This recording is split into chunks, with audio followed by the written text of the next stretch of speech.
Now, Dr. Praveen, just posing a question to you. A young woman comes to you. She's an actress. Her weight is 68.9. Her BMI is just 27. She's got no comorbidities, but she tells you that, no, in my profession, I cannot have this weight. What am I supposed to do? What are you going to tell her?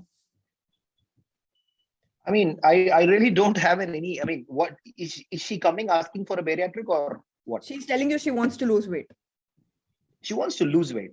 Yeah, again, see, these patients nowadays, you have a lot of medical methods that's available in addition to the diet, exercises. I think we as bariatric surgeons need to just look beyond. We should need to talk other with bariatricians, not just surgery, but because there are no obesity physicians that who really practice much, except for certain endocrinologists who keep putting injection victoses for everybody around. Now with the oral semaglutide around, they went start putting everyone. But I think we should also start doing this. I think this is a particular patient. Just because we are a surgeon, we should not think that, can I put in a balloon? Can I do an ESG or can I do a sleeve? I think these patients, probably it's a young female. And I think oral semaglutide seems to have very good results, although it's still early. It's just been launched in the Indian market. But then the general semaglutide results and the relaglutide results have been good. So along with the lifestyle modification measures, I'll probably consider medical therapy. Of course, the medical therapy could be multitude of things, but I would suggest a medical therapy for this patient, at least to start off with the medical therapy. Right. And you would not recommend endoscopic therapy?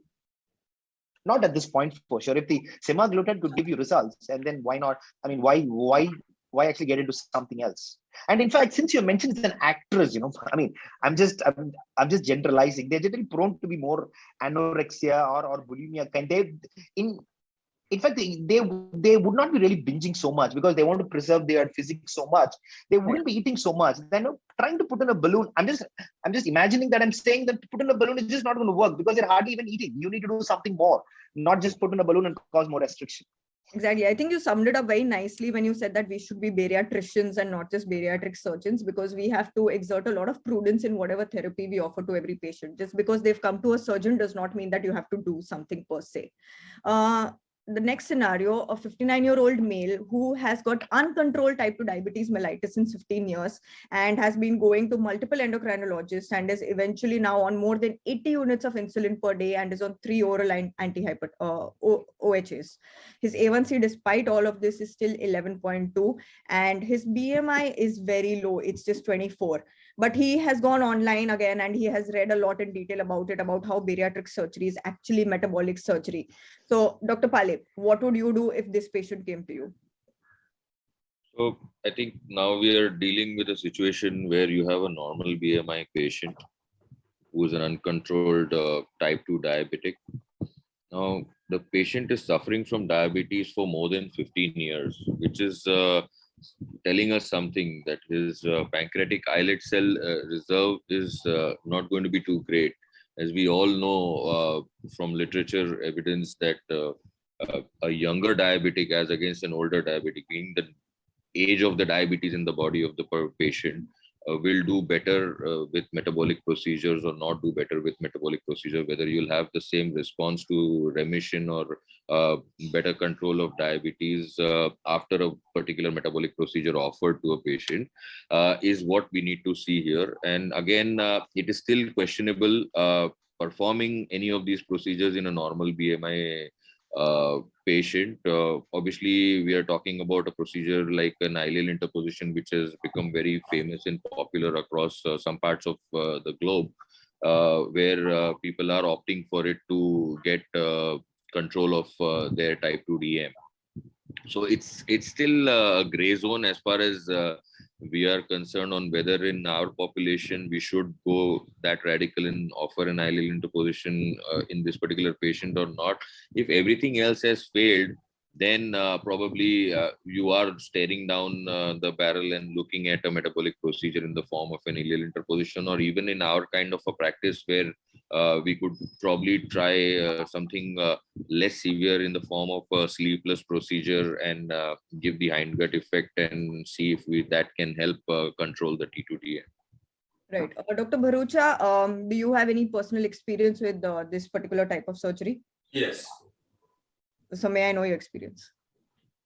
Yes, I mean, we've done quite a number of the ileal transposition cases, and the only thing is, before I even say that this patient is fit for surgery, I would like to score this patient first before I say that, this how effective this surgery is going to be. Am I going to be able to offer him a complete resolution of his diabetes, or am I just going to produce some kind of a remission in which at least his dependence on insulin is going to come down, because this guy is already obviously on almost a death spiral of insulin. I mean, 80 units of insulin a day is not less.